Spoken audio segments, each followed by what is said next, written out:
Night 3:17. அந்த கடிகாரம் எப்போதும் 3:17லேயே தான் நிற்கும். ரவி ஃபஸ்ட்டு அந்த வீட்டுக்கு வந்தப்பவே கவனிச்சிட்டான். சென்னையோட அவுட்டர் ஏரியாவில் ரொம்ப வருஷமாக பூட்டி இருக்க ஒரு பழைய வீடு. வாடகை கம்மி, வேலைக்கு சுலபங்கனால தான் ஒத்துக்கிட்டான்.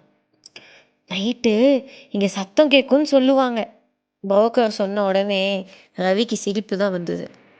ஃபஸ்ட்டு 2 நாளும் எல்லாமே அமைதியாக தான் இருந்துச்சு. ஆனால் 3ஆவது நாள் ராத்திரி 3:17 அதிகாலை நின்றுட்டு இருந்த கடிகாரம் திடீர்னு சவுண்டு போடுது. ரவி கண்ணு முழிச்சிட்டான். அவனோட ஹோம் கதவு லேசாக திறந்துச்சு. காத்தா இருக்குமோ அப்படின்னு சொல்லிக்கிட்டே இருந்துச்சு. ஆனால் ஜன்னல் எல்லாமே மூடி இருக்கு. அப்போதான் அவன் காலடியில் சில்லுன்னு தண்ணி சொட்டுற மாதிரி ஒரு ஃபீலிங். தரையை பார்த்தான், தண்ணி இல்லை.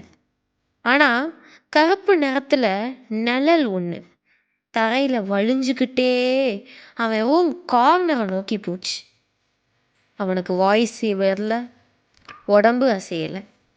அந்த நிழல் அப்படியே சுவரில் ஏறுது. சுவரில் இருந்த அந்த பழைய ஃபோட்டோ திடீர்னு கீழே விழுந்துச்சு.